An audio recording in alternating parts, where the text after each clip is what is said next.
আল্লাহ বলছেন ওমা উতিতুম মিনাল ইলমি ইল্লা কালিলা।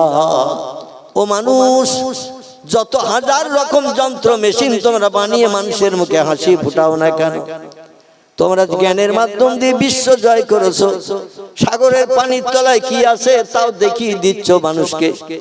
বর্তমান আটলান্টিক মহাসাগরের গভীরতা হলো 14,500 ফুট। 14,500 ফুট শুধু পানি, তার তলায় মাটি, উপরে মেশিন ধরেছে পানির উপরে। 14,500 ফুট পানি ভেদ করে সাগরের তলায় কি আছে বিজ্ঞানের সেটাও এই যুগের মানুষকে, একবিংশ শতাব্দীর যুগের মানুষকে দেখিয়ে দিচ্ছে। আমার ভাইরা, পৃথিবীর বিজ্ঞানীরা মাটি খুঁড়তে খুঁড়তে এমন করে 2200 ফুটের মতো মাটি খুঁড়তে খুঁড়তে তলা পর্যন্ত চলে যে সেখানে যে থমকে দাঁড়িয়ে গেছে। তার তলায় যাওয়ার আর কোনো লাইন পেল না। তলায় যে দেখলো ইস্পাত, বিশেষ করে আমাদের ভিতরে স্টিল ধরনের যে সমস্ত জিনিস এখন পাওয়া যায়, এরকম স্টিল মার্কার জিনিসের পাত দিয়ে আটকানো রয়েছে।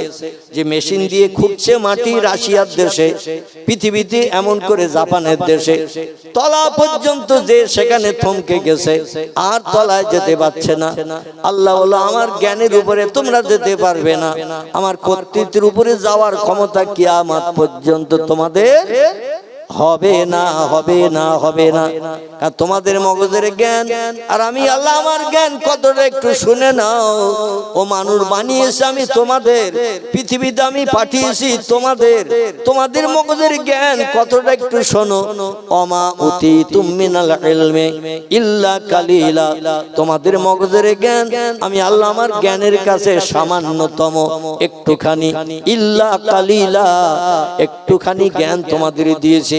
সেই জ্ঞানের মাধ্যম দিয়ে হাজারো যন্ত্রপাতি মেশিন বানাতে উদ্যত হয়েছে। বানানোর মূল কারণ হলো কোরআনের 22 পারার শেষে আল্লাহ একটা সূরা কোট করে দিয়ে দিয়েছেন। সূরাটির নাম হলো সূরাতুল ইয়াসিন। কি নাম বললাম? সূরা ইয়াসিন। তিরমিজি শরীফের হাদিস, নাসাই শরীফের হাদিস। আল্লাহ নবী বলছেন মানুষ মরণের সময় একটা রোগে আক্রান্ত হয়, এই রোগ থেকে নিষ্কৃতির ব্যবস্থা পৃথিবীর কোন দেশের ডাক্তারেরা করতে পারেনি এবং কিয়ামত পর্যন্ত করতে পারবে না। সেটা মরণের সময় একটা জাকান্দানি কষ্ট হয়। নবী হাদিস শরীফে জানিয়েছেন সাকারাতুল মাউতে হাক্কুন, মৃত্যুর যন্ত্রণা হলো সত্য। কোন ব্যক্তি মৃত্যুর যন্ত্রণা থেকে নিষ্কৃতি পেতে পারবে না। যদি কেউ মৃত্যুর যন্ত্রণা থেকে রেহাই পেত, তাহলে আমি মুহাম্মদুর রাসূলুল্লাহ মৃত্যুর যন্ত্রণা থেকে রেহাই পেতাম। কারণ আল্লাহ হাদিসে কুদসির ভিতরে পয়গম্বর জানাচ্ছেন, আল্লাহ সরাসরি আমারে তথ্য দিয়ে জানিয়েছেন, ও আমার হাবিব আপনি শুনে নিন, আপনার উম্মতদের জানিয়ে দিয়ে দিন, আমি আল্লাহ পাক রব্বুল আলামিন আপনারে না বানালে লাউলাকা লামা খলাকতুল আফলাক। এটাকে হাদিসে কুদসি বলা হয়। জিবরিল আমিন মারফত কথাগুলো এনে নবীজি দিয়েছেন। এটা হলো সাবিক হাদিস। আর সরাসরি আল্লাহর তরফ থেকে নবীজি শুনেছেন, একে বলা হয় হাদিসে কুদসি। আল্লাহ হাদিসে কুদসিতে বিশ্ব নবীকে জানাচ্ছেন সরাসরি, লাউলাকা লামা খলাকতুল আফলাক, আমি সৃষ্টির পূর্বে যদি আপনারে না বানাতাম তাহলে কোন সৃষ্টি আমি পরবর্তীতে বানাতাম না। যা কিছু বানিয়েছি সব আপনার নূরের মাধ্যম দিয়ে কিঞ্চিত কিঞ্চিত দিয়ে বানিয়েছি। জোরে বলুন একটু সুবহানাল্লাহ। আল্লাহ বলছেন ওয়া ইন্নাকা লাআলা খুলুকিন আযীম, আমার বানানো সমস্ত সৃষ্টির ভিতরে সেরা হলেন আপনি। আপনার মতো সেরা সৃষ্টি আমি বিশ্ব মাদারে এবং আসমানের উপরেও বানাই নাই। নবী মুহাম্মদ রাসূলুল্লাহ ফেরেশতাদের থেকেও দামি, হুর গেলেমানদের থেকেও দামি। পৃথিবীর মানুষদের ভিতরে তিনি হলেন সেরা, জিনের ভিতরেও তিনি হলেন সেরা। আর যত সৃষ্টি আছে সব সৃষ্টির কাছে আমাদের পয়গম্বর হলেন সেরা। সেই পয়গম্বর বলছেন, আল্লাহ যদি মরণের কষ্ট আমারে না দিত তাহলে আমি বুঝতাম আমার কিছু ভক্তরা মরণের কষ্ট থেকে নিষ্কৃতি পেতে পারবে। কিন্তু আমি মুহাম্মদ রাসূলুল্লাহ বলছি, সাকারাতুল মাউত হাক্কুন, মৃত্যুর যন্ত্রণা হলো সত্য সত্য। আমি মুহাম্মদ রাসূলুল্লাহ পর্যন্ত রেহাই পাই নাই। এইজন্য আমার প্রত্যেক উম্মতের মরণের সময় কষ্ট হবে, এই মরণের কষ্ট হবে। মরণের কষ্ট থেকে কেউ নিষ্কৃতি পেতে পারবে না। সেই নবীজিকে আল্লাহ ডেকে বলছেন, ওয়াইন্নাকা লাআলা খুলুকিন আযীম। তবে আপনি শুনে নিন, যত সৃষ্টি আমি বানিয়েছি সমস্ত সৃষ্টির ভিতরে আপনাকে সেরার মর্যাদা দিয়ে বানিয়েছি। কিয়ামত পর্যন্ত পৃথিবীর কোন ব্যক্তিত্ব আপনার সমতুল্য হতে পারবে না। যদি বলেন হোয়াট ইজ দ্য ডকুমেন্ট, তার বাস্তব প্রত্যুত্তরকে আমি গোটা 2-3 তথ্য দেব আর কিয়ামত পর্যন্ত সময় দেব। কত পর্যন্ত? কিয়ামত পর্যন্ত সময় দেব। ইজা তুলি শামসে মাগরিবিহা ও গুরুবি শামসে মাশরিকিহা।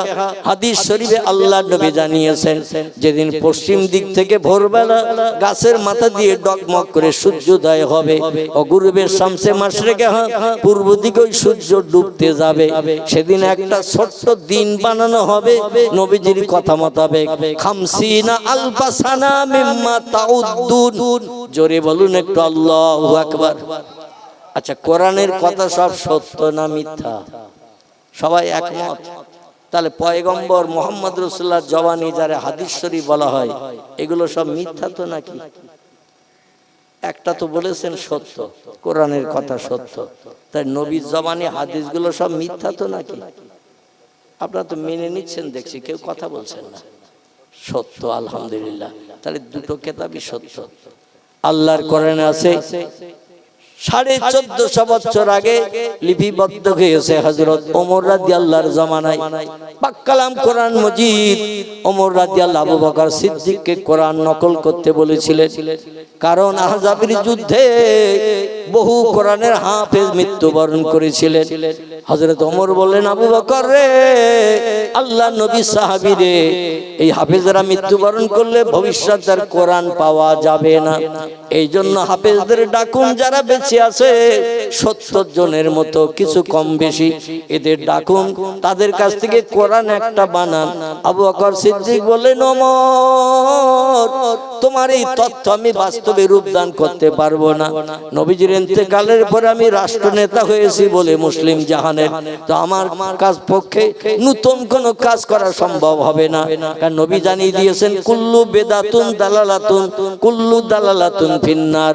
হাদিসটির বাংলা অর্থ হলো, আমি মুহাম্মদ রাসূলুল্লাহ আমার জীবন আদর্শ, কাজকর্ম, খাওয়া দাওয়া, ওঠা বসা, চালচলন, এগুলোর নাম হলো আরবি ভাষায় হাদিস। ইংরেজিতে বলা হয় দ্য সেইন্স অফ মুহাম্মদ সাল্লাল্লাহু আলাইহি ওয়াসাল্লাম। বাংলায় বলা হয় নবীজির বাণী, নবীজির কথা। বিশ্ব নবীর জবানি মোবারক, কাজকর্ম, ওঠা বসা, খাওয়া দাওয়া, এগুলো সব আরবি ভাষায় বলা হয় হাদিস। আর আল্লাহর পাক কালাম কোরআন মজিদের কথাগুলো জিবরিল আমিন আল্লাহর তরফ থেকে নিয়ে নবীজির কাছে বলেছেন। নবীজির মেমোরি আল্লাহ এমন সাফ করে দিয়েছিলেন, যে কথা একবার শুনতেন, যেটা একবার চোখে দেখতেন, মরণের দিন পর্যন্ত পয়গম্বর কোনোদিন ভোলেনি, বা যিনি বর্ণনা করেছেন তার কাছে জিজ্ঞাসা করেনি, তুমি গত পরশু দিন যেটা বলে গিয়েছিলে, কিছু মেমোরিতে আছে, কিছু মেমোরিতে ঢোকেনি, আবার একটু বলো শুনে নেই। এমনটা নবীর 23 বছরের জিন্দেগিতে কোনোদিন ঘটনা ঘটেনি। জোরে বলুন একটু সুবহানাল্লাহ, নারায়ে তাকবীর। আমার ভাইরা, আবু বকর সিদ্দিকের আমল চলছেন নবীজির ইন্তেকালের পরে। কারণ হাদিস শরীফে নবীজি হায়াতে জিন্দেগিতে বেঁচে থাকতে তথ্য কি দিয়েছিলেন। নবীজি কত বড় আধ্যাত্মিক জগতের জ্ঞানী মানুষ ছিলেন। হাদিসটি বর্ণনা করছেন হযরতে সাফিনা রাদিয়াল্লাহু আনহা। তিনি বলছেন ওয়ান সাবিনাতা ওয়ালা সামিতু রাসূলুল্লাহ সাল্লাল্লাহু আলাইহি ওয়াসাল্লাম ইয়াকুলু খিলাফাতা সালাসুনা সানাতান সুম্মা ইয়াকুনু মুলকান ওয়ামসে খিলাফাতা আবি বকর সানাতাইনে ওমরা আশারাতা ওসমানা ইসনাতা আশারাতা ওয়ালিয়ান সিত্তাতা রাওয়াহু আবু দাউদ ওয়া তিরমিজি। ইমাম আবু দাউদ রাহমাতুল্লাহ আলাইহি, ইমাম আবু ঈসা তিরমিজি রাহমাতুল্লাহ আলাইহি দুইজনে একই হাদিস ওনাদের কিতাবে লিখেছেন। এইজন্য দুটি হাদিসের ভিতরে একই হাদিস লেখা। হাদিসটি হলো এই, আল্লাহ নবীর প্রিয় সাহাবী সফিনা থেকে হাদিসটি বর্ণিত। উনি বলছেন নবীর মুখ থেকে সরাসরি আমি শুনেছি আল্লাহ নবী ডেকে বলছেন, শোনো আমার সাহাবীরা, আমার মজলিসে যারা মসজিদে নববীতে বসে আছো, আমি তাদের বলছি আমি যখন দুনিয়া থেকে বিদায় হয়ে যাব, দুনিয়া থেকে যখন ইন্তেকাল করব, তোমাদের চোখের আড়াল হয়ে যাব, সেই সময় আমার এই রাজসিংহাসনে, মদিনার রাজসিংহাসনের জিন্দেগিতে যে 10 বছর আমি রাষ্ট্র চালিয়েছি, মদিনার রাজসিংহাসনে বসে মুসলমানদের মুখে হাসি ফুটিয়েছি, বিপদ মুসিবতগ্রস্ত লোকের পাশে দাঁড়িয়েছি, অভাবগ্রস্ত ব্যক্তিদের খাদ্য পরিবেশন করে ক্ষুধা নিবৃত্তি করেছি, এই রাজসিংহাসনে আমার পরে 30টি বছর ধরে শান্তিতে রাজত্ব চলবে, আল্লাহর আসমানি রহমত বর্ষিত হবে, তারপরে হাল্লা বেহাল বালা, আল্লাহর আসমানি গজব তসবির দানার নাই পৃথিবীতে টপ টপ করে পড়তে থাকবে। তসবির যদি সুতার এক মুখ কেটে দিই আর এক মুখ যদি উপরে উঁচু করে ধরা হয়, তসবির সুতার ভিতরে থাকবে। তসবির দানাগুলো ভরা থাকে না, গোল তসবির সুতার ভিতর দিয়ে, সুতার এক জায়গায় যদি কেটে দিয়ে একটা মুখ উপরে ধরা হয় আর একটা মুখ যদি নিচে ছেড়ে দেয়া হয়, তসবির দানা সুতায় থাকবে না, ঝরঝর করে পড়বে, সব পড়ে যাবে। নবী বলছেন তসবির দানার নাই আল্লাহর আসমানি গজব আমার উম্মতদের উপরে এমন করে পড়বে, উম্মতরা শান্তিতে স্বস্তিতে বাস করতে পারবে না। সাহাবীরা বললেন, ইয়া রাসূলুল্লাহ, আপনার ইন্তেকালের পরে 30 বছর শান্তিতে মদিনার রাজসিংহাসন চলবে, আল্লাহর রহমত আসবে, মানুষ সুখী স্বাচ্ছন্দ্য জীবন গঠন করে চলতে পারবে, তারপরে হাল্লা বেহাল বালা, আল্লাহর আসমানি গজব পৃথিবীতে সৃষ্টি হবে। ইয়া রাসূলুল্লাহ, কার কার আমলে কি হবে একটু বলুন শুনি। নবী কত বড় বৈজ্ঞানিক ছিলেন, কত বড় গণৎকার ছিলেন তিনি, তবে দুনিয়ার গণৎকারদের মতো হাত দেখে বলা লোক ছিলেন না। আল্লাহর তরফ থেকে যেটা শুনতেন, মা ইয়ান্তিকু আনিল হাওয়া ইন হুয়া ইল্লা ওয়াহয়ুহা। জোরে বলুন একটু আল্লাহু আকবার।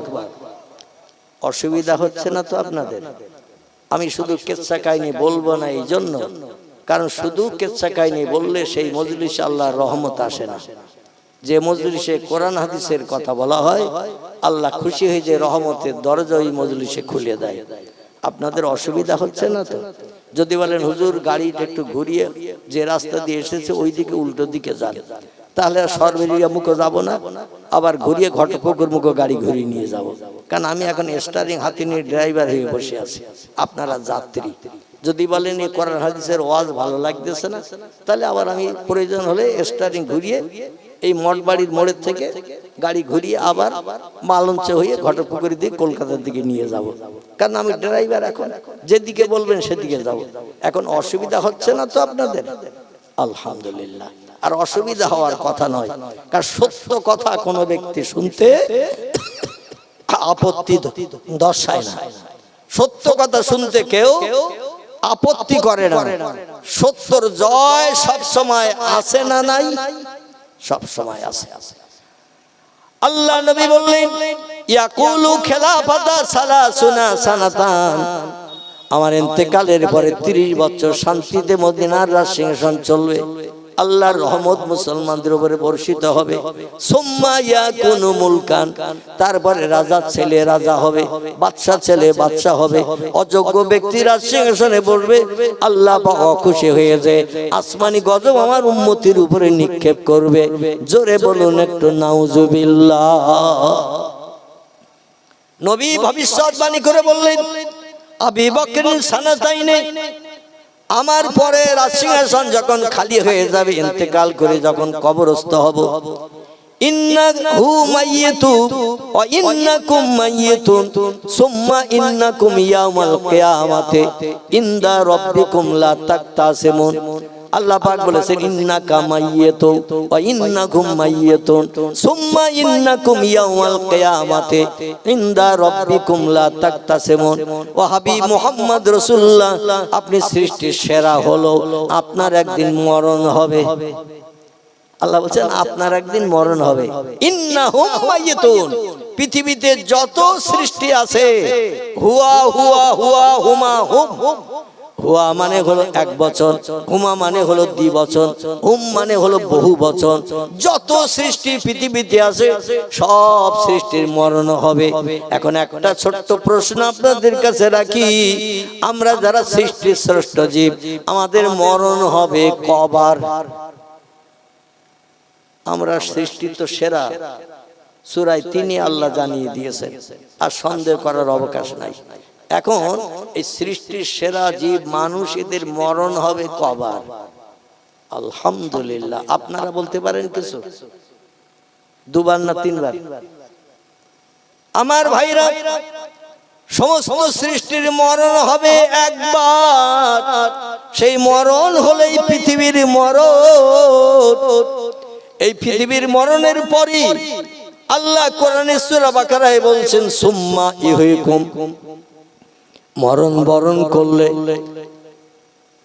যে কোনো ধর্মাবলম্বী মরণ বরণ করে, তাদের ধর্মীয় বিধান মোতাবেক শেষকৃত্য সম্পন্নের জন্য কাউকে বা শ্মশানে পোড়ানো হয়, কাউকে বা কবরে কবরস্থ করা হয়।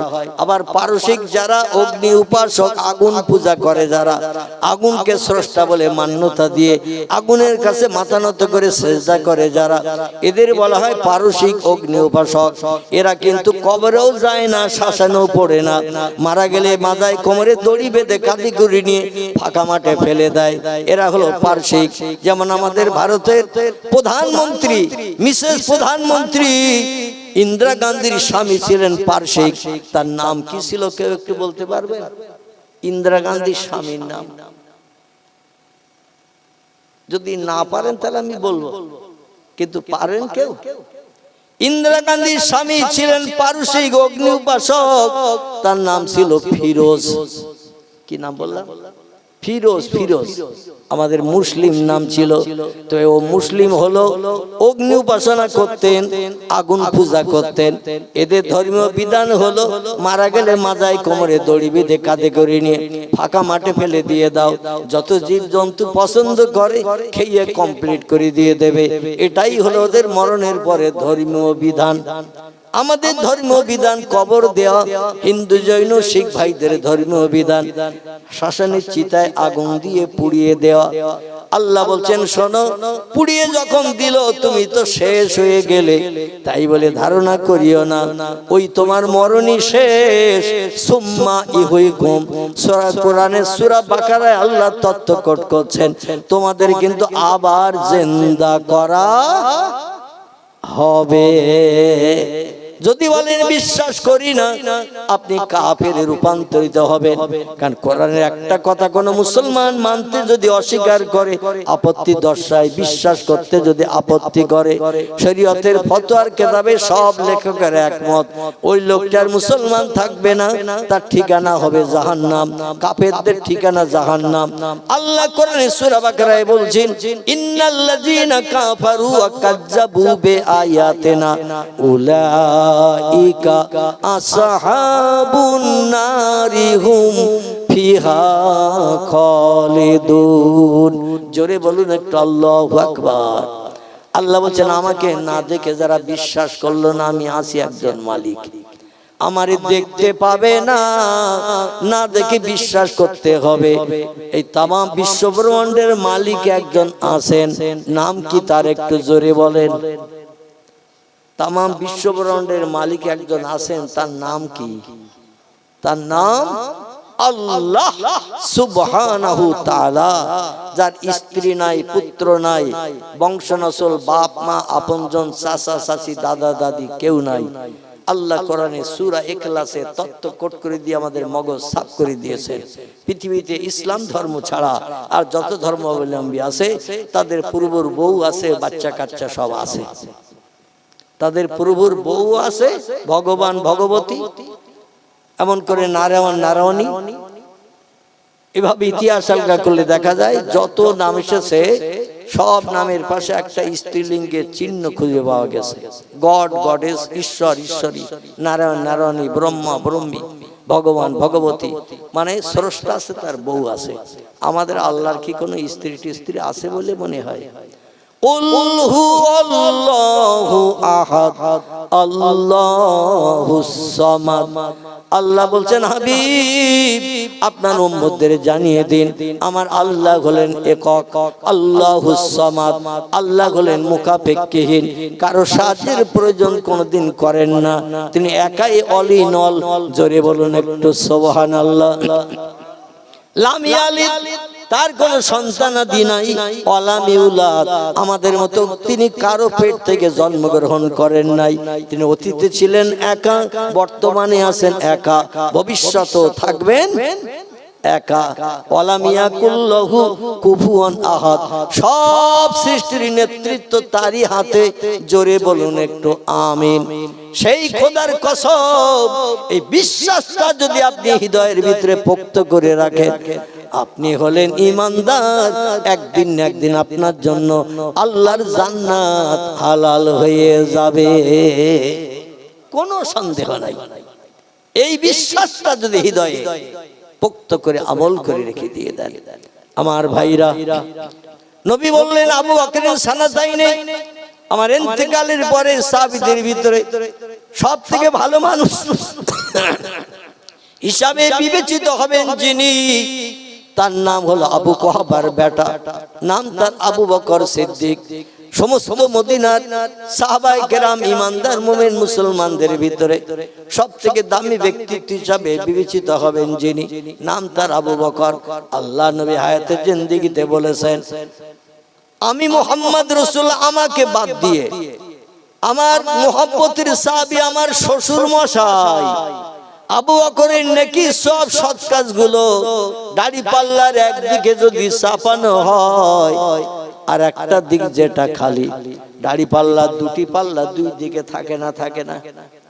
যে কোনো মালটাল মাপতে গেলে, দাড়ি পাল্লায় ওজন করতে গেলে দুই দিকে দুটো পাল্লা থাকে, তো একদিকে বাটকারা আর একদিকে মাল দিয়ে ওজন করা হয়। আল্লাহ নবী বলছেন, আবু বকর সিদ্দিকের সৎ কাজ নেকি সবগুলো দাড়ি পাল্লার একদিকে যদি চাপানো হয়, তারপরে হযরতে ওমর, ওসমান, আলী, আব্দুর রহমান বিন আওফ, জুবাইর বিন আওম, সাদ বিন আবি ওয়াক্কাস, হযরতে তালহা, হযরতে সাদ বিন মাস, এভাবে আবু ওবাইদা বিন জাররাহ দুনিয়ায় বেঁচে থাকতে যারা জান্নাতের সার্টিফিকেট পেয়েছিলেন, অতি উচ্চতার আমল করার কারণে, এই বাচ্চারা বাপ চুপ কর বাপ, এই কথা বল, অতি উচ্চ র্যাঙ্কে আমল করেছিলেন যারা, নারায়ে তাকবীর, একটু জোরে আওয়াজ তোলেন, নারায়ে তাকবীর। সিলসিলায়ে হক ফুরফুরা শরীফ, সিলসিলায়ে হক ফুরফুরা শরীফ, আগত মুজাদ্দিদ জামানের আওলাদ, আগত মুজাদ্দিদ জামানের আওলাদ জনাব পীর সাহেব হুজুর কিবলা, জনাব পীর সাহেব হুজুর কিবলা। নারায়ে তাকবীর, নারায়ে তাকবীর। প্রাণ ভরে কলেমার জিকির, লা ইলাহা ইল্লাল্লাহ, লা ইলাহা, লা ইলাহা ইল্লাল্লাহ মুহাম্মাদুর রাসূলুল্লাহ।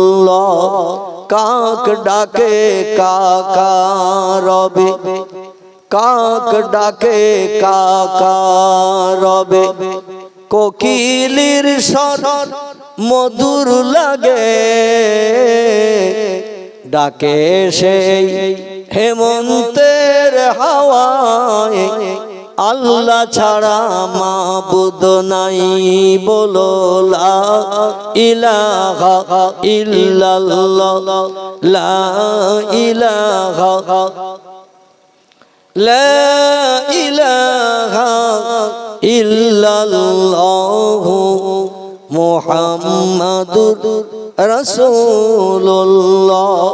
নবী ও বকর গারে সুরে, নবী ও বকর গারে সুরে, সেই নামের ওই জিকির করে, তাই না দেখে মাকড় সাথী জাল বুনিয়া যায়, কবুতর এসে পাশে বসে স্মরণ করে, তাই বলো লা ইলাহা ইল্লাল্লাহ, লা ইলাহা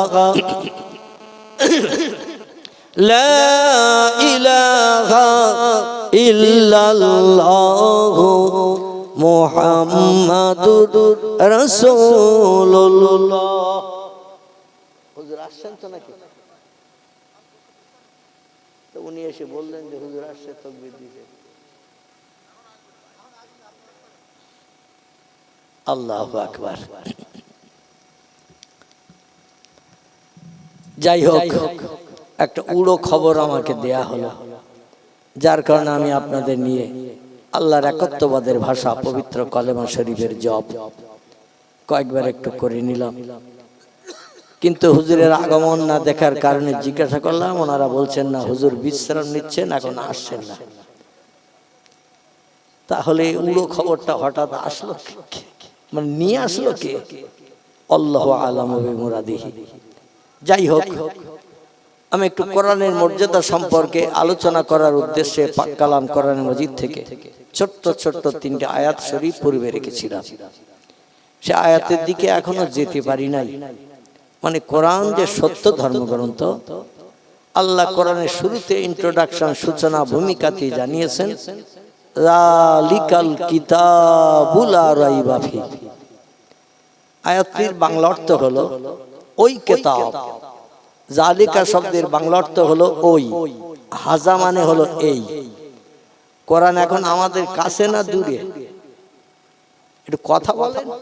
কাছে, কিন্তু এখানে হাজাল কোরআন বললে ভালো হতো, কিন্তু এখানে বলা হয়েছে জালিকাল কিতাব, ওই কিতাব।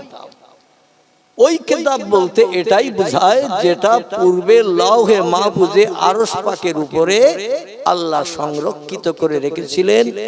আদম নবী আলাইহিস সালাম পৃথিবীতে আসার বহু বহু কাল পূর্বে। জোরে বলুন সুবহানাল্লাহ। পৃথিবীতে 1,24,000 মতান্তরে 2,24,000 পয়গম্বরের আগমন হয়েছে পৃথিবীতে।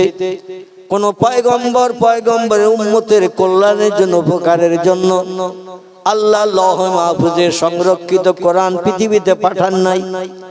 কোরআন বানিয়ে রেখে দিয়েছেন আল্লাহর বাণী, কালামুল্লাহ, যাকে আরবি ভাষায় বলা হয়। কালামুল্লাহ শব্দের বাংলা অর্থ হলো আল্লাহর কালাম, আল্লাহর বাণী। এই বাণীকে সংরক্ষণ করে রেখেছিলেন অতীতকালে সব পয়গম্বর পৃথিবীতে আসার আগে। কোন পয়গম্বরের উম্মতের উপকারের জন্য কোরআন পাঠান নাই, কারণ আল্লাহ সৃষ্টির ভিতরে যারে সেরা করে বানিয়েছেন, তার উম্মতেরা কিয়ামত পর্যন্ত ওই কিতাব প্রাপ্ত হলে আর কোনদিন কারো কাছে সমস্যা জানানোর জন্য যেতে হবে না। তাই জোরে বলুন সুবহানাল্লাহ। সেই খোদার কসম খেয়ে বলি, কোরআনকে যদি ফলো করি, কোরআনকে যদি আমল করি, কোরআনের মান্যতা যদি জীবনের সঙ্গে প্রতিফলিত করি, জীবনে কোনোদিন কারো কাছে যেতে হবে না, সাহায্য চাইতে হবে না। কোরআন আমাদের জন্য এনাফ, যথেষ্ট হয়ে যাবে। জোরে বলুন একটু আমিন। এখন টুক করে আপনার প্রশ্ন করতে পারেন, হুজুর ক্যান্সার হলে, টিউমার হলে, স্ট্রোক হলে, প্লেগ হলে, কঠিন কঠিন রোগ, এমন করে কিছুদিন আগে 2020 সালের দিকে নতুন একটা রোগ এসেছিল, নাম ছিল তার কি? নতুন রোগ করোনা। করোনা না, করোনা। করোনা রোগ মানে এত কঠিন রোগ আল্লাহ দিয়েছিলেন, মানুষের নিঃশ্বাস যদি আপনার নাকে লাগে ও রোগ আপনারে ধরবে, কারে গায়ে হাত দিল ছোঁয়াচে রোগ আপনারে ধরবে। বাপ মারা গেলে ছেলে কবর দিতে যায় না, ছেলে মারা গেলে বাপ মাও তার ধারে পাশে ঘাসে না। হসপিটালে মারা গেছে খবর দিলে বলে হসপিটালের কর্তৃপক্ষ যা পারে করুক, আমরা লাশ নিয়ে বাড়ি এসে কবর দিতে দিয়ে বাড়ি শুদ্ধ সব মরবো নাকি? এই সমস্ত কঠিন রোগগুলো দেন কে? কে দেন? আল্লাহ বলছেন বিমা কাসাবাত আইদিন নাস। খুব সংক্ষেপ করে বলি, ও বান্দা বান্দি, তোমরা যা কামাই করো সেটাই হলো তোমাদের কামাইয়ের ফসল। দুনিয়ায় যেমন কাজ করবে তেমন প্রতিদান পাবে। 24 ঘন্টা আমার জমিনে একটু আমার উদ্দেশ্যে সেজদা করবে না, কপালে একটু ধুলা মাখাবে না, নাকে খড় দেবে না, আমার নামে তাসবিহ সুবহানা রব্বিয়াল আলা 24 ঘন্টার ভিতরে একটা বারও জমিনে সেজদা দিয়ে পড়বে না। আর আমার দুনিয়ায় বাস করবে, আমার নেয়ামত জায়গা জমি ঘর বাড়ি নিয়ে দুনিয়ায় সুখভোগ করবে, সুন্দরী স্ত্রী পুত্র নিয়ে সংসার জীবনে সুখভোগ করে জীবন যৌবনে ক্ষুধা নিবৃত্তি করবে। আমার দুনিয়ায় বাস করে আমার নেবে না, ওটা কোনোদিন হতে পারে না। যখন চরম বাড়ান বাড়িয়ে যাও, ইন্না বাদশা রব্বিকা লাশাদীদ, আল্লাহ বলছেন আমি তোমাদের অপদার্থতা অকর্মমূলক কাজগুলো যখন দেখব, ধৈর্যের বাইরে যখন চলে যাবে, মুয়াজ্জিন আযান দিচ্ছে আসসালাতু খায়রুম মিনান নাউম, শান্তির ঘুমের বিছানা থেকে নামাজ উত্তম। একটা কম্বল মুড়ি দিয়ে শুয়েছিলে, মুয়াজ্জিনের বাকি আওয়াজ শুনতে যাতে না হয়, আর 3খানা তার উপরে মুড়ি দিয়ে ঘুমালে যাতে 4খানা কম্বল পুড়ে মুয়াজ্জিনের বাকি আওয়াজ কানে না ঢোকে। আল্লাহ বলছেন অপেক্ষা করো আমার আসমানি গজবের জন্য। আমি যখন আসমানি গজব নিক্ষেপ করব, একটা আন্ডা বাচ্চাকেও ছাড়বো না, একটা আন্ডা বাচ্চাকেও ছাড়বো না। আমি আল্লাহ পাক শুধু কোন শব্দ ব্যবহার করব? ইন্নামা আমরুহু ইযা আরাদা শাইয়ান আইয়াকুলা লাহু কুন ফায়াকুন। আল্লাহ বলেন যখন আমি কোনো বিষয় কোনো হুকুম করি, ইযা আরাদা শাইয়ান, কোনো কিছু তৈরি করার ইচ্ছা প্রকাশ করি, আইয়াকুলা লাহু, আমার জবান দিয়ে শুধু একটু বলি কুন হ ফায়াকুন, সঙ্গে সঙ্গে সেটা হয়ে যায়।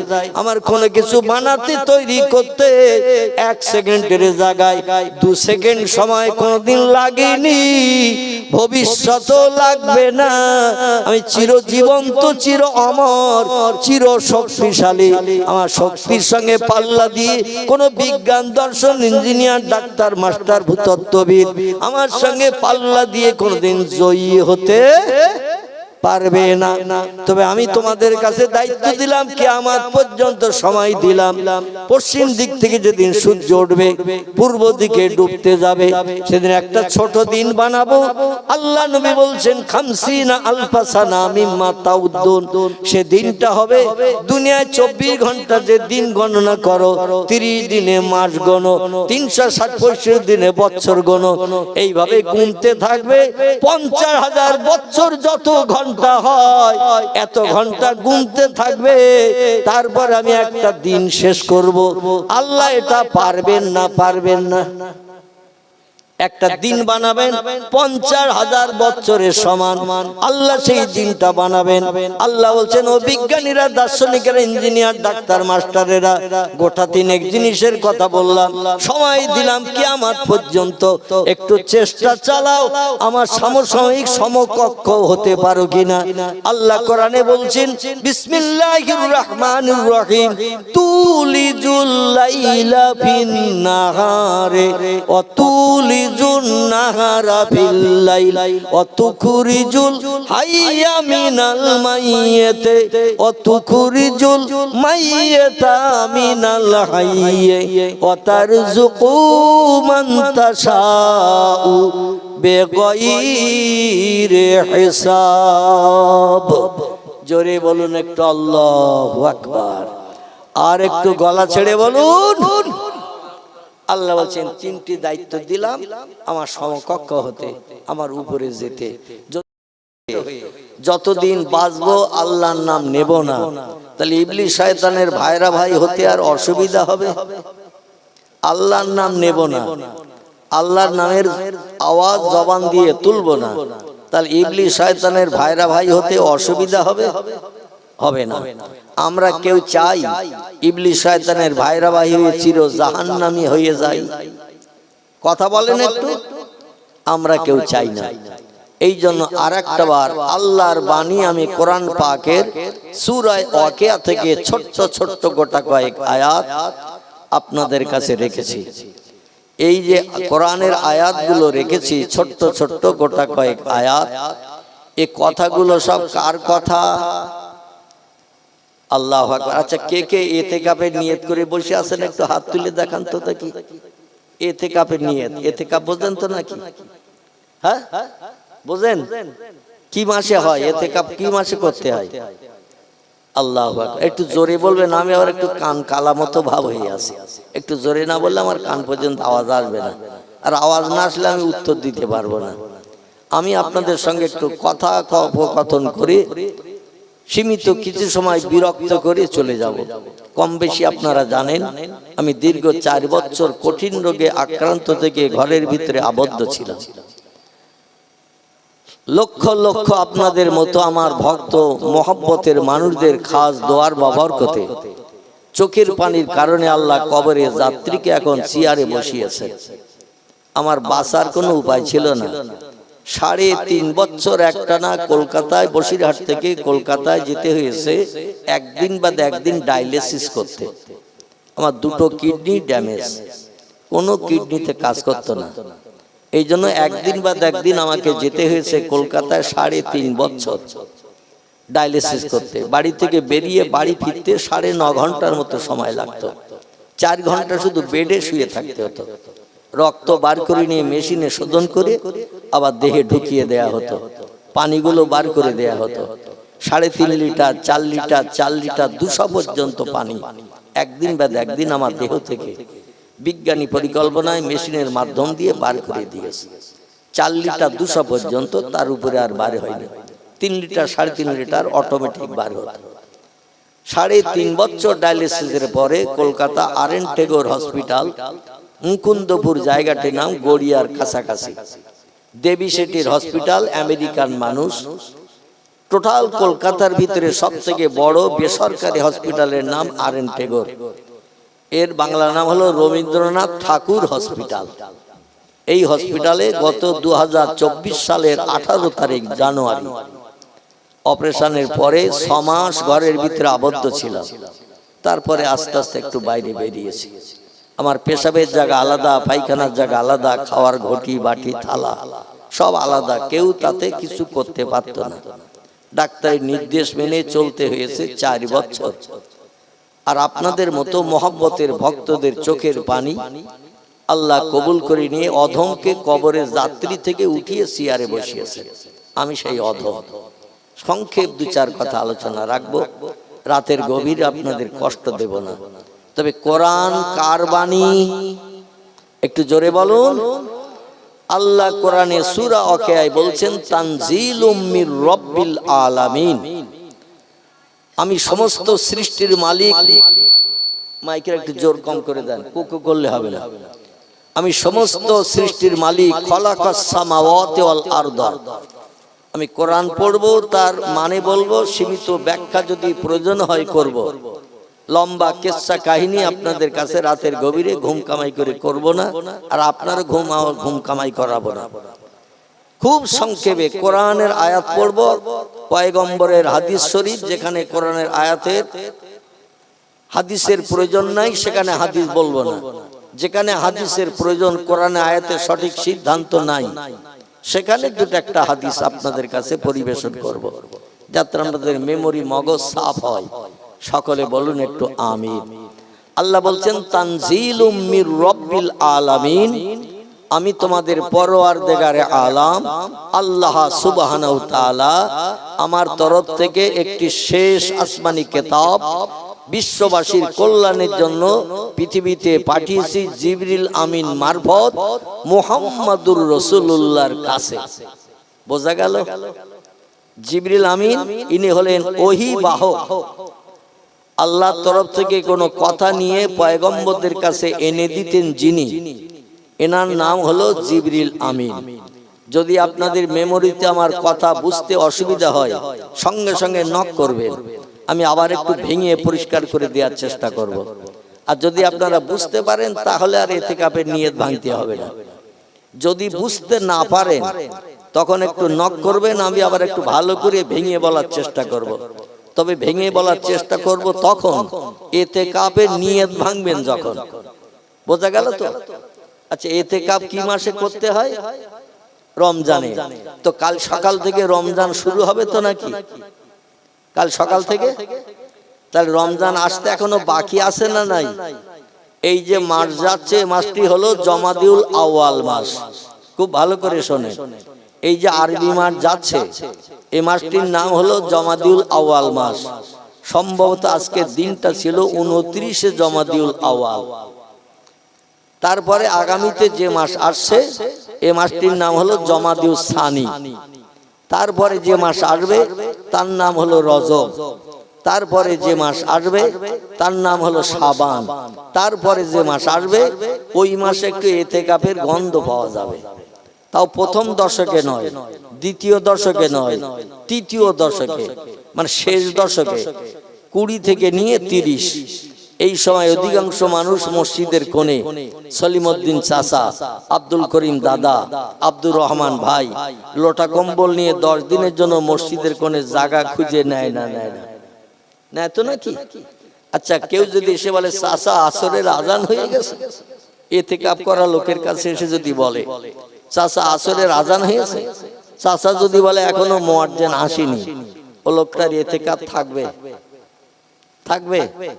আর রমজান মাসে ইতিকাফ করতে হয়। এখন কেউ যদি সে বলে চাচা মসজিদের উপরের তলায় ইফতারি পরিবেশন হচ্ছে, তুমি তো বুড়ো মানুষ, সিঁড়ি ভেঙে উপরে উঠতে পারবে না, তো তোমার ইফতারি কেউ দিয়ে গেছে? চাচা যদি বলে এখনো তো কেউ আসেনি বাবা, ইতিকাফ থাকবে? দুনিয়াবি কথা বললে ইতিকাফ ফাসেদ হয়ে যাবে, নষ্ট হয়ে যাবে। এই জন্য 10 দিনের জন্য দুনিয়ার কোনো কথাবার্তা বলা যাবে না। এখন আজকের কি আপনারা ওই নিয়তে বসে আছেন এই জলসায় মাদ্রাসার সামনে আছেন? পয়গম্বর মুহাম্মদুর রাসূলুল্লাহ বলছেন, হে পৃথিবীর মানুষ তোমরা শোনো, যেখানে বক্তা শ্রোতা কথার বিনিময় করে কোরআন হাদিসের মজলিসে, ওই মজলিসটিতে আল্লাহ তার রহমতের দরজা খুলে দিয়ে আসমানে রহমত পরিবেশন করেন। জোরে বলুন একটু সুবহানাল্লাহ।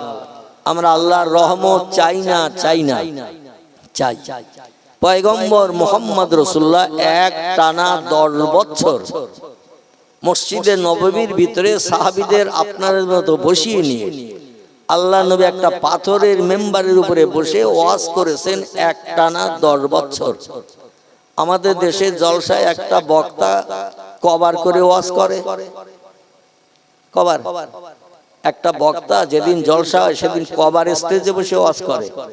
এই জামাত আলী সাহেব কভার করে চলে গেছে, আজকে ভোর রাত্রি ডাকলে আবার আসবে তো নাকি? তাহলে একবারই করে। পয়গম্বর মুহাম্মদ রাসূলুল্লাহ ফজর, যোহর, আসর, মাগরিব, এশা ওয়াক্ত হলো 5 ওয়াক্ত। এই 5 ওয়াক্তে পয়গম্বর যখন যেদিন যেমন সময় পেতেন মসজিদে নববীর মেম্বারে বসে, মেহরাবের পাশে মেম্বার, প্রত্যেকটি মসজিদে মেম্বার আছে না? 3টে ধাপওয়ালা আছে না রে? আচ্ছা, 3টে ধাপ মসজিদে কেন বলেন তো? 4টে তো করলে করা যেত, 2টো করলে করা যেত, 3টে কেন? একটু উত্তর দেন। সঠিক হলে আলহামদুলিল্লাহ, আর যদি ভুল উত্তর দেন আমি সংশোধন করার জন্য চেয়ারে বসেছি। তবে এই মনে করবেন না যে আমি সব জানি। নবী বলছেন কুল্লু বনি আদমা খাত্তাউন, প্রত্যেকটি আদম বংশধর ভুলে ভরা গুনাহগার। কোন ব্যক্তি বলবে না আমার জীবনে ভুল নাই, আমার জীবনে কোনো গুনাহ নাই। রাসূল বলেন প্রত্যেকটি মানুষ ভুলে ভরা গুনাহগার। কথা বললে ভুল হবে, কাজ করলে ভুল হবে, এবং দুনিয়ায় বেঁচে থাকলে গুনাহও হবে। ঠিক বললাম না ভুল বললাম? গুনাহ ছাড়া মানুষ পৃথিবীতে নাই, তবে কম বেশি হয়। পয়গম্বর মুহাম্মদ রাসূলুল্লাহ দৈনন্দিন 5 ওয়াক্ত জামাতে ইমামতি করেছেন এক টানা 10 বছর। ক বছর? আচ্ছা একটু সামনের দিকে আসেন তো আপনারা ভাই, এরা তো সব কারবালায় চলে গেছে, যারা সামনে আছে সব কারবালায় চলে গেছে, মানে কখন উঠবে আল্লাহই খবর রাখে। শেষে তাবারুক তো আছে তো নাকি? আছে তো, যখন তাবারুক দেবে তখন এদের একটু ঘুষি মারবেন, গুঁতো মারবেন, যে মাল নেওয়ার জন্য এসেছিলে এবার মাল দিচ্ছে ওঠ, এখন টাকার দরকার নেই। যারা একটু কথা শুনবেন একটু কাছের দিকে আসেন, মানে ফাঁকা মাঠে তো গোল দেওয়া যায় না, কি যায় নাকি? একদল মাঠে খেলা করলেও খেলা কেউ দেখার জন্য দাঁড়িয়ে থাকবে? দুই দলের দরকার, তাহলে হাড্ডাহাড্ডি লড়াই হবে। এজন্য বক্তা স্টেজে যখন বসেছে শ্রোতা লাগবে। এজন্য আপনারা পিছন থেকে একটু কাছের কাছে আসেন বাবাজিরা, আমার যুবক ভাইরা একটু কাছের কাছে আসেন, তাহলে আমার দু কথা বলতে সুবিধা হবে, আপনাদের শুনতে সুবিধা হবে। আর যদি বলেন বসিরহাটের মৌলবী হলো রয়্যাল বেঙ্গল টাইগার, যদি মনে মনে ধারণা করেন বসিরহাটের নেওরা দিঘির মৌলবী রয়্যাল বেঙ্গল টাইগার, কাছের কাছে যেয়ে বসলেই হালুম করে পড়বে আর আমাদের খেয়ে নেবে, বিবি বিধবা হবে, সন্তান এতিম হবে, এইরাম যদি চিন্তা ভাবনা মগজে থাকে তাহলে প্যান্ডেলের বাইরে যেয়ে বসলেও অসুবিধা নেই। আর যদি এরকম ডকুমেন্ট আপনাদের জানা না থাকে যে বসিরহাটের মৌলবী কোনোদিন হালুম করে ঘাড়ে পড়েনি, কারো কোনোদিন খাইনি, বিবি বিধবা বানায়নি, সন্তান এতিম করেনি, তাহলে একটু কাছের কাছে আসেন। পয়গম্বর মুহাম্মদ রাসূলুল্লাহ তিরমিজি শরীফের হাদিসে জানাচ্ছেন, শরীয়তের বিজ্ঞ পণ্ডিত, কোরআন হাদিসের বিজ্ঞ পণ্ডিত আলেমদের যত কাছাকাছি যেয়ে বসা যাবে দিন শরীয়তের আলোচনা শোনার জন্য, আল্লাহ খুশিতে বাগবাগ হয়ে তাদের সারা জীবনের সগীরা গুনাহগুলো মাফ করে বেগুনা মাসুম বানিয়ে দেবেন। একটু জোরে বলুন নারায়ে তাকবীর। তাহলে আলেমদের কাছাকাছি যে বসে কোরআন হাদিসের আলোচনা শোনা লাভ না লস? আর এখানে যদি একটা চারকোনা বাক্স বসানো হতো, এখানে টুল দিয়ে টেবিল দিয়ে চারকোনা বাক্স, বোঝেন তো? টেলিভিশন যার ভিতর দিয়ে ন্যাংটা নারী পুরুষ বিভিন্ন নাচ ড্যান্স হারমোনিয়াম তবলার বিভিন্ন আওয়াজ শুনতে পাওয়া যায়, একে ইংরেজিতে বলা হয় টেলিভিশন, ছোট নামে আমরা বলি টিভি, বলি না? টিভি না টিভি, টিতে টেলি আর ভিতে ভীষণ। এই টেলিভিশন যন্ত্র বিজ্ঞানীরা বানিয়েছে, যারাই বানিয়েছে তারাই বলেছে টেলিভিশনে যত কাছাকাছি যেয়ে পর্দার দিকে তাকিয়ে দেখবে তত তাড়াতাড়ি অকালে তোমাদের চোখ নষ্ট হবে। দূরে বসে দেখলে অতটা চোখের সঙ্গে পাওয়ারের অ্যাডজাস্ট হবে না, চোখ তাড়াতাড়ি নষ্ট হবে না, কিন্তু টেলিভিশনের কাছে বসলেই চোখ অকালে শেষ হয়ে যাবে। টেলিভিশনের সামনে বসলে লস, পিছনে বসলে লস নেই, কিন্তু কোরআন হাদিসের মজলিসের সামনে বসলে লাভ, পিছনে বসলে লস। বোঝা যাচ্ছে তো নাকি? অতএব আল্লাহ পাক আপনাদের সকলকে আসমানে রহমত প্রাপ্ত হওয়ার জন্য আলেম ওলামাদের কাছাকাছি বসার তৌফিক দান করুন, সকলে বলুন আমিন। তবে শরীয়তের ফতোয়ার কিতাবে একটা ফতোয়া এসেছে, ফতোয়ায়ে হেদায়াত নামক একটি ফতোয়ার কিতাব। ফতোয়ার কিতাবের নাম ফতোয়ায়ে দুররে মুহতার, ফতোয়ার কিতাবের নাম ফতোয়ায়ে কাজী খান, ফতোয়ার কিতাবের নাম ফতোয়ায়ে মুহিত, ফতোয়ার কিতাবের নাম ফতোয়ায়ে জামে সগীর, ফতোয়ার কিতাবের নাম ফতোয়ায়ে শামী, ফতোয়ার কিতাবের নাম ফতোয়ায়ে মারাকিউল ফালা। বিখ্যাত ফতোয়ার কিতাবে লেখকেরা একমত হয়ে লিখেছেন ইহনাতুল উলামায়ে কুফরুন। শব্দটা এই, আবার বলি, ইহনাতুল উলামায়ে কুফরুন। কোরআন হাদিসের বিজ্ঞ পণ্ডিতেরা যদি কোনো সদুপদেশের কথা বলে আর মুসলমানেরা ওই সদুপদের ভালো কথাটা যদি কান ঝাড়া মারে, মানে ভালো কথা বললো মুসলমানেরা শুনলো না, মানলো না, ফতোয়ার কিতাবে সব লেখকেরা একমত হয়ে লিখেছেন ওই লোকটা কাফের হিসাবে বিবেচিত হলো। আমি বলছি না, কিন্তু সব ফতোয়ার কিতাবে লেখকেরা একমত হয়ে বলছেন কোরআন হাদিসের বিজ্ঞ পণ্ডিত আলেমেরা যদি সদুপদেশের কথা বলে, ভালো কথা বলে, আর সেটা যদি কোনো মুসলমান মানতে অস্বীকার করে, আপত্তি দর্শায়, যদি কান ঝাড়া মারে, বাদ দাও তো, মৌলবীর কথা বলতে হয় তাই বলেছে, আমরা আমাদের সিদ্ধান্ত মোতাবেক চলবো, মৌলবীর সব কথায় কান দেব না। সেই খোদার কসম, সব ফতোয়াবিদরা একমত হয়ে বলেছে ওই লোকটি কাফির হিসাবে বিবেচিত হলো। আচ্ছা, যে লোকটি কাফির হিসাবে বিবেচিত হয় কোরআন হাদিসের মাপকাঠিতে, কোরআন হাদিসের ফতোয়ার মাধ্যম দিয়ে, এ লোকটার ঠিকানা পরবর্তীতে কোথায় হবে? আল্লাহু আকবার। এখনো ইতিকাফে নিয়ত ভাঙেননি আপনারা? একটু আওয়াজ এসেছে পাশ থেকে, বাম পাশ থেকে। সে লোকটির ঠিকানা হবে জাহান্নাম। কারণ কোরআন মানবে না, পয়গম্বরের জবানে হাদিস মানবে না, এই লোকটি কাফির হিসাবে বিবেচিত হবে। আর কাফেরের ঠিকানা হলো জাহান্নাম। আল্লাহ এটা কোরআনে সূরা বাকারায় তথ্য কোট করেছেন। যদি বলেন হোয়াট ইজ দ্য ডকুমেন্ট, তাহলে তথ্যটা পরিবেশন করে আবার আমি বক্তৃতার গোড়ার দিকে চলে যাব। আপনাদের বুঝতে অসুবিধা হলে একটু নক করবেন, একটু ঠোঁট নাড়বেন, আমার কান পর্যন্ত আওয়াজ পাঠাবেন, তাহলে আবার একটু বুঝিয়ে দেওয়ার চেষ্টা করব ইনশাআল্লাহ। রাজি আছেন তো সকলে? আলহামদুলিল্লাহ। আমি কিন্তু এখনো বক্তৃতা শুরু করতে পারিনি, মানে এখন একটু ট্রাক্টর দিচ্ছি। কি দিচ্ছি বললাম? ট্রাক্টর। ট্রাক্টর বোঝেন তো? এই ট্রাক্টরে কি করে? ট্রাক্টরে জমি চষে, জমি চষে। ট্রাক্টরে জমি চষে। আমি একটু এখন ট্রাক্টর দিয়ে জমি চষে নিচ্ছি। তার কারণ হলো ঘাস বাগানে দানা ছড়ালে ও দানায় চারা হবে বলে মনে হয়। ঘাস বাগানে, জঙ্গলে সরিষার দানা, মুসুরির দানা, পাটের দানা যদি জঙ্গলে ঘাস বাগানে ছড়ানো হয়, ও দানাগুলো চারা হবে বলে মনে হয়। আচ্ছা, ওই জমিটা চষে নিয়ে ঘাস মেরে যদি জমিন বার করে সরিষার দানা, মুসুরির দানা, পাটের দানা যদি ছড়ানো হয়, একটাও দানা চারা হতে মিট যাবে বলে মনে হয়। এই জন্য আমি একটু ট্রাক্টর দিয়ে নিচ্ছি 2-5 মিনিট। ইনশাআল্লাহ একটু ধৈর্য ধরেন, জমি পরিষ্কার করে দানা ছড়িয়ে দেব। দিয়ে কিন্তু আমি আর আপনাদের এই জমির চারা কেমন হলো, কেমন বড় হলো, পোকা লাগলো কিনা, চারা ভালো হলো না খারাপ হলো, আমি কিন্তু আর দেখতে আসবো না। ফসল কাটা পর্যন্ত দায়িত্ব ওই মঠ বাড়ির লোকের। কখন তেল দিতে হবে, পাউডার দিতে হবে, সেচন দিতে হবে, সার দিতে হবে, দায়িত্ব আপনাদের। আমি শুধু দানা ছড়িয়ে দিয়ে চারা বার করে দিয়ে চলে যাব। বাকি কাজগুলো আপনাদের করতে হবে। তেল, সার, পাউডার যদি আপনারা ঠিক মতো সেচন দেন, গাছ তাড়াতাড়ি বড় হবে না? হবে না? আর গাছের ধর্ম হলো বড় হয়ে গেলে, প্রাপ্তবয়স্ক হয়ে গেলেই দেখবেন ওতে ফল হবে। ঠিক বললাম না ভুল বললাম? ফল হবে। এই ফল কেটে নিয়ে সব ঘরে বসে বসে আনন্দ ফুর্তি করে নাচবেন আর খাবেন জান্নাতের ভিতরে। তখন আর বাজার করতে যেতে হবে না, উনানে যে রান্না করতে হবে না।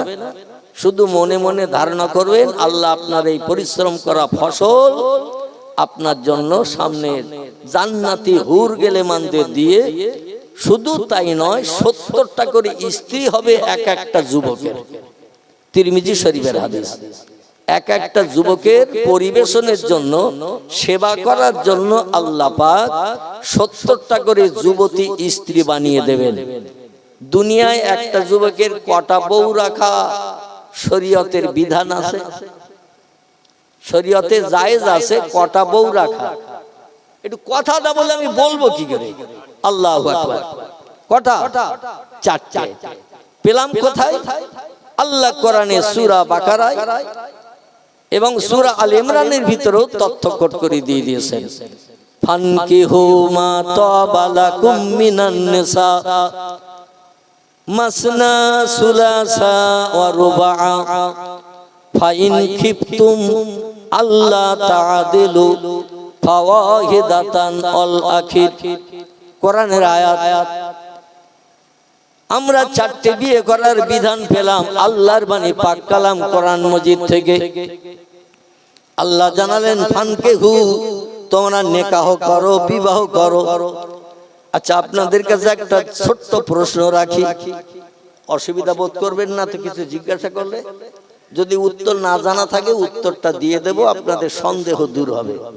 এই জন্য দুটো একটা প্রশ্ন করব, তবে খুব কঠিন প্রশ্ন না, সহজ প্রশ্ন করব। আচ্ছা, বিয়ে কারে বলে?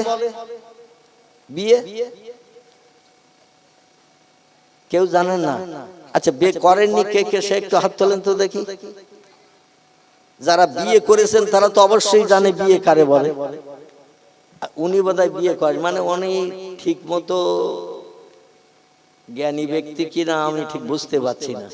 যাই হোক, উনি একটু হাত তুলেছেন।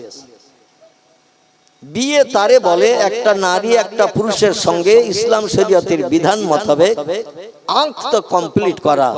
অমুকের পুত্র অমুক তোমাকে জীবনের সঙ্গী বানাতে এসেছে, এই তিনজন সাক্ষীর সামনে তুমি আমাকে উকিল নিযুক্ত করো, তুমি যে এই বিয়েতে রাজি সেই প্রস্তাবটার প্রতি উত্তর দাও। মেয়েটি যদি বলে হ্যাঁ হুঁ, কিংবা যদি ফিক করে হেসে পড়ে শরীয়তের বিধান, কথা না বলে যদি শুধু হাসে বিয়ের প্রস্তাব শুনলে, তাহলে ও রাজি, এটাই মেনে নিতে হবে। মানে হেসেছে, মানে ওর মত আছে, মুখে হ্যাঁ বলতে পারছে না, লজ্জায় হেসে দিয়েছে, এতেই ওর রাজি। শরীয়তের ফতোয়ার কিতাবে তথ্য এসেছে ওই পুরুষটার সঙ্গে যুবকের সঙ্গে সংসার করতেও রাজি, ঠিক করে হেসেছে। এরা দুজন স্বামী স্ত্রী হয়ে গেল, সারা জীবন জীবন যৌবনের ক্ষুধা একে অপরের কাছ থেকে নিবৃত্তি করে সংসার জীবনে সুখী হয়ে থাকতে পারবে। মেয়েদের জন্য কটা স্বামী রাখা শরীয়তে জায়েজ? মেয়েদের জন্য কটা স্বামী শরীয়তে রাখা জায়েজ? আলহামদুলিল্লাহ, একজন আমার বাবাজি বৃদ্ধ মানুষ, তিনি হাত তুলেছেন, আঙুল দেখিয়েছেন একটি।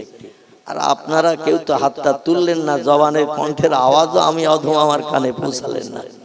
শরীয়তে মেয়েদের জন্য স্বামী রাখা শরীয়তে জায়েজ হলো একটি, কিন্তু পুরুষের জন্য আল্লাহ পাক শরীয়তের বিধান করেছেন ফানকিহু, তোমরা নিকাহ করো, বিবাহ করো, মা তাবা লাকুম মিনান নিসা, যে মেয়েটা তোমার নজরে চয়েস হয়, পছন্দ হয়, ভালো লাগে, ওই মেয়েটাকে জীবন সঙ্গী বানিয়ে নাও বিবাহের মাধ্যম দিয়ে।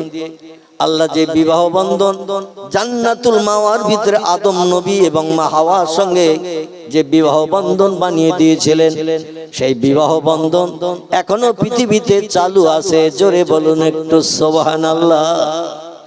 বিবাহ বন্ধনের কয়েকটি শর্ত আছে।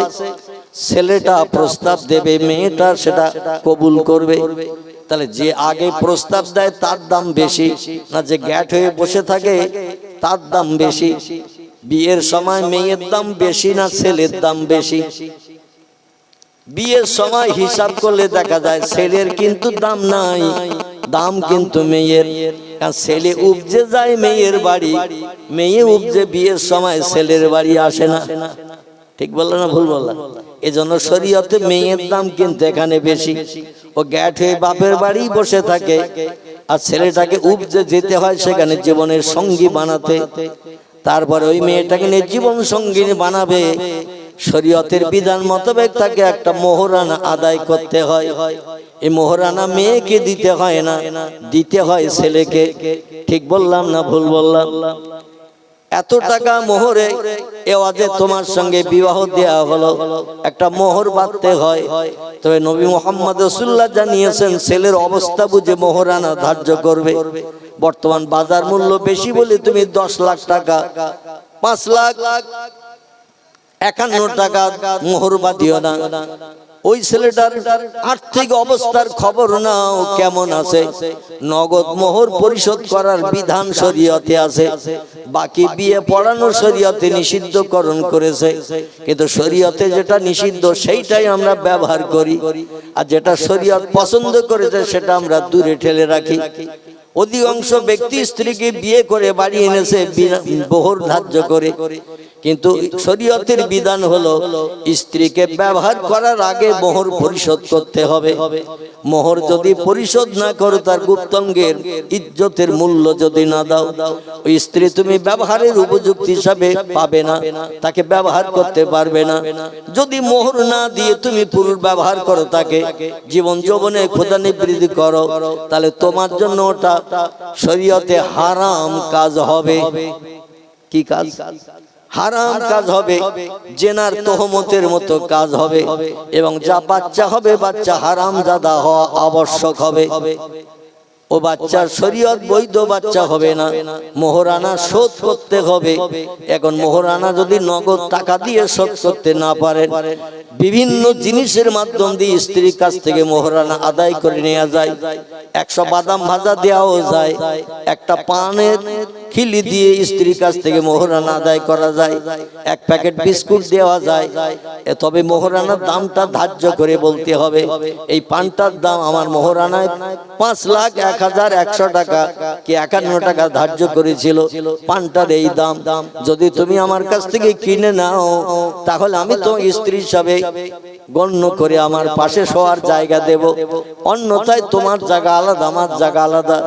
নারী বড় সুখের ঘর ভাবতে আসে পুরুষের ঘরে, এই জন্য তারা এইরকম বিপদে যখন পড়ে জানে আমার সারা জীবনের সঙ্গী হবে।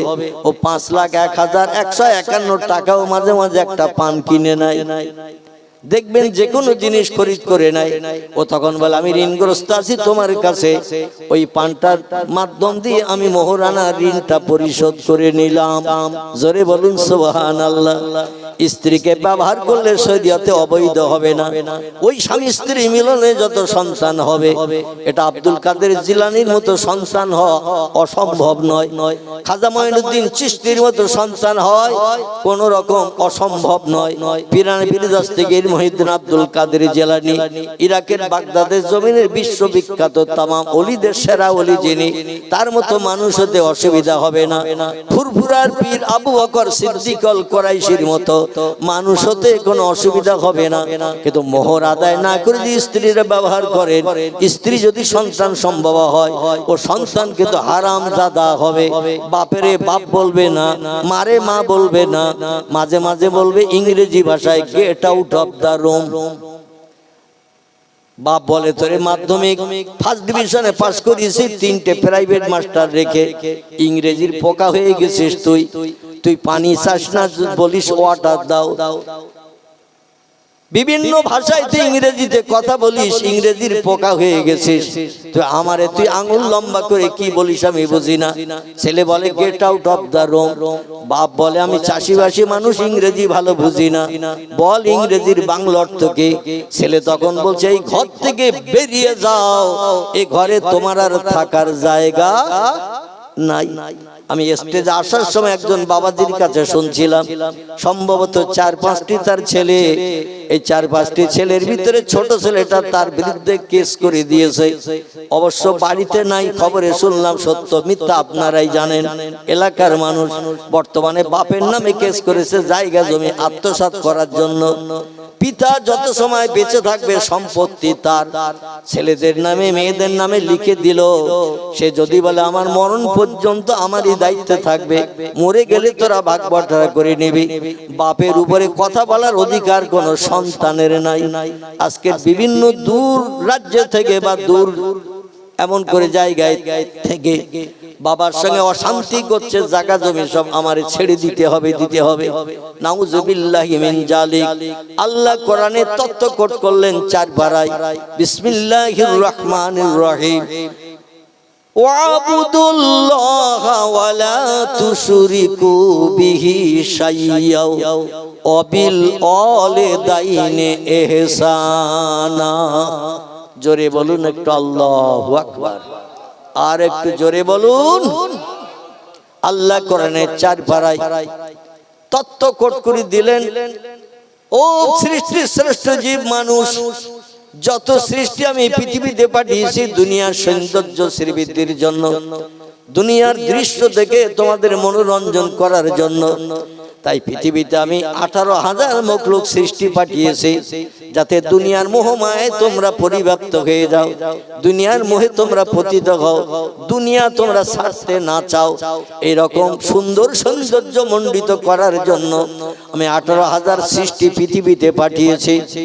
তফসিরে রুহুল বায়ান, তফসিরে মাওজেহুল কোরআন, তফসিরে বায়ানুল কোরআন, তফসিরে বাইজাবি, তফসিরে কাশফ, তফসিরে জালালুল কোরআন, তফসিরে মারিফুল কোরআন, এমন করে তফসিরে ইবনে কাসির, যত তফসিরের কিতাব আছে কোরআনের তফসিরের কিতাব, অধিকাংশ তফসিরের কিতাবে লেখকেরা একমত হয়ে লিখেছেন আল্লাহ পাক দুনিয়ার সৌন্দর্য সৃষ্টির জন্য 18,000 মখলুক সৃষ্টি পৃথিবীতে পাঠিয়েছিলেন। আর এই টোটাল সৃষ্টির ভিতরে সেরা সৃষ্টি কারা? একটু কথা বলতে হবে। টোটাল সৃষ্টির ভিতরে সেরা সৃষ্টি কারা? আল্লাহ বলেন চিন্তা করতে হবে না, আমার কোরআনকে যদি একটু ফলো করো, আরবি ভাষার কোরআনের মানে মতলব একটু জানার যদি চেষ্টা করো, সব প্রশ্নের উত্তর আমার কোরআন থেকে পেয়ে যাবে। ফালা আলাইকা, আর কোন জিনিসের প্রয়োজন তোমাদের হবে না। মা ফাতাকা মিনহু, আমার কোরআন তোমাদের জন্য এনাফ, যথেষ্ট।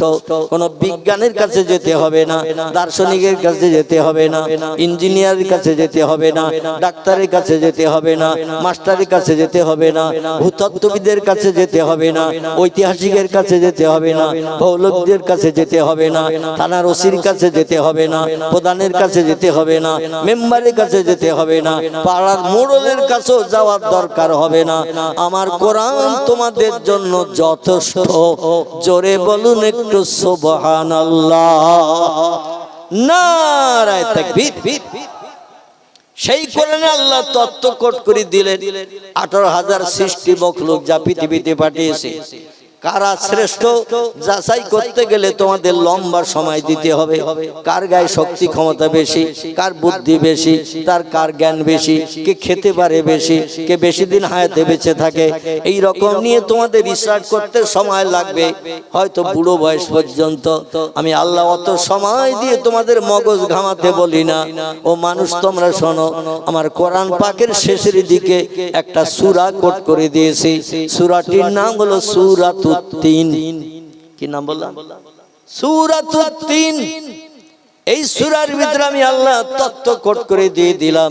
বিসমিল্লাহির রহমানির রহিম। লাকাদ খলাকনাল ইনসানা ফি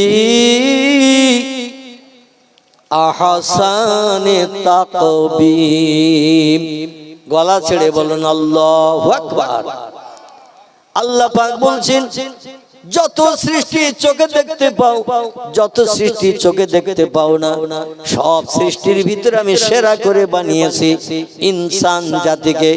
আরবিতে আল্লাহ বলছেন ইনসান, ইংরেজি নাম হলো এর হলো ম্যান, বাংলায় এতে বলা হয় মানুষ।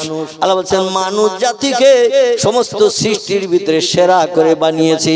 আচ্ছা, এবার আপনাদের কাছে জিজ্ঞাসাবাদ করি, মানুষের গায়ে শক্তি ক্ষমতা বেশি না বাঘের গায়ে শক্তি ক্ষমতা বেশি? মানুষের গায়ে শক্তি ক্ষমতা বেশি না সিংহর গায়ে শক্তি ক্ষমতা বেশি? মানুষের গায়ে শক্তি ক্ষমতা বেশি না হাতির গায়ে শক্তি ক্ষমতা বেশি? আমার ভাইরা, পাখির ভিতরে একটা ছোট্ট পাখি আছে, নাম তার বাবুই পাখি। এই বাবুই পাখি দেখবেন নিজেরাই বাসা বানায় তাল গাছের পাতায়, খেজুর গাছের পাতায়। এখনো পর্যন্ত বিজ্ঞানীরা রিসার্চ করে, গবেষণা করে অনেক যন্ত্রপাতি বানিয়ে মানুষের মুখে হাসি ফুটিয়ে দিয়েছে, কিন্তু কিয়ামত পর্যন্ত চেষ্টা করলো এই বাবুই পাখির ব্রেনের কাছে ওদের ব্রেন খাটাতে পারবে না। এখনো পর্যন্ত বাবুই পাখির বাসা দুনিয়ার বিজ্ঞান বানাতে অক্ষম। বিজ্ঞানীরা বর্তমানে জাল বুনি দিয়েছে, এখন আর খচ্চি সুতো দিয়ে জাল বুনতে হবে না। দূরের মানুষ দূরে আছে, আপনি আছেন দূরে 10,000 কিলোমিটার দূরে, আপনার আপনজন কেমন আছে ইংল্যান্ড আমেরিকায়, দেখতে চাইলে বিজ্ঞানীরা এই ধরনের মোবাইল মেশিন আছে, যাতে একটু আঙুল লাগালি সঙ্গে সঙ্গে শুরু হয়ে যায় ফটো ছবি ওঠা। আছে তো মোবাইল নাকি এই ধরনের একটু বড় মোবাইল, টাচ মোবাইল যারে বলা হয়, একটু আঙুলে টাচ করলেই সঙ্গে সঙ্গে প্রথম বেরিয়ে যায় মনের মানুষ। কিসের মানুষ বললাম? মনের মানুষ, যার সঙ্গে এখনো বিয়ে শাদী হয়নি, অবৈধ প্রেম আলাপ চলছে, আগামীতে হবে। কোথায় কোন জায়গায়, তেঁতুল তলায়, আমরা তলায় যে কথা বলতে হবে, এ অ্যাকশন হতে চলে। রাতের বেলা নারী পুরুষ দুজন কম্বল মুড়ি দিয়ে শীতকালে সারা রাত অ্যাকশন চালায়। সকালবেলা ঘুম থেকে উঠলে মেয়েটার চোখ কোকিলের মতো লাল, ছেলেটার চোখও কোকিলের মতো লাল। কোকিলের চোখ দেখেছেন তো? কাকের মতন তো নাকি? কোকিলের চোখ দেখবেন একটু লাল টকটকে মার্কা। সারা রাত ঘুমায়নি, চোখ হয়েছে কোকিলের মতো লাল। অবশ্য মঠ বাড়ি ছেলেরা জীবনে রাতে মোবাইল ব্যবহার করে না, এরা কম্বলের ভিতরে ঢুকায়ও না, মেয়েরাও ঢুকায়ও না, ছেলেরাও ঢুকায় না। এখানকার ছেলে মেয়েদের নামে বদনাম দেব না, কারণ আমি এখনো সুস্থ হতে পারি নাই, এখনো গা টলে, শরীর দুর্বল। আবার ঘা কত খাবো মঠ বাড়িতে ওয়াজ করতে এসে? কালকে তো প্রোগ্রাম ক্যান্সেল হয়ে যাবে, মিস হয়ে যাবে। এই জন্য যখন যে এলাকায় যাই সে এলাকার লোকের নামে আমি বদনাম দেই না, তাদের খুব ভালো বলি, যাতে তারা অ্যাকশন করতে না আসে। আমার ভাইরা একটু বিচার বিবেচনা করবেন। আল্লাহ পাক বললেন, ওমা উতিতুম মিনাল ইলমি ইল্লা কালিলা। ও মানুষ, যে জ্ঞানে জ্ঞানান্বিত হয়ে তোমরা পৃথিবী বিজয় করেছো, দুনিয়ার সব দেশের মানুষের মুখে হাসি ফুটিয়েছো, দুর্লভ জিনিসগুলো বানিয়ে দিয়ে পৃথিবীর মানুষের সহজ সরল কাজকর্ম করার সুযোগ করে দিয়ে দিয়েছো। তোমরা ক্যালকুলেটর বানিয়েছো, কম্পিউটার বানিয়েছো, রিমোট কন্ট্রোল বানিয়েছো, স্যাটেলাইট বানিয়েছো, ইন্টারনেট বানিয়েছো, উপগ্রহ বানিয়েছো, চন্দ্রযান বানিয়েছো, পাতাল রেল বানিয়েছো, রেডিও বানিয়েছো, ভিডিও বানিয়েছো, ভিসিআর বানিয়েছো, কোল্ড স্টোর হিমঘর বানিয়েছো। এমন করে তোমরা বানাতে বানাতে এক মেশিন বানিয়ে দিয়েছো, দুনিয়ার সিনেমা হলগুলো পর্যন্ত অকেজো করে দিয়েছো। বর্তমানে আমাদের বসিরহাটে 3টি বড় বড় সিনেমা হল ছিল। এই টাচ মোবাইল বিজ্ঞান যখন বার করে দিল, এখন আর সিনেমা হলে যুবক যুবতীর যাওয়ার কোনো দরকার নাই। 3টি সিনেমা হলে 2টি তো মালিক ভেঙে হাতুড়ি দিয়ে গুড়িয়ে দিয়ে দিয়েছে। একটা ইসামতি নদীর দিকে কাত হয়ে আছে, গাছের ফল ঝোলা মতো। কখন কোন দিন সাগরে ডুব দেবে, ইসামতি নদীতে ডুব দেবে, সে অপেক্ষায় বসিরহাটের মানুষ তাকিয়ে রয়েছে। এই হলটির নাম হলো মিলনী হল, আর 2টি, একটার নাম ফাল্গুনী, একটার নাম দেবযানী। 2টা সিনেমা হল মালিকেরা গুড়িয়ে ভেঙে দিয়েছে।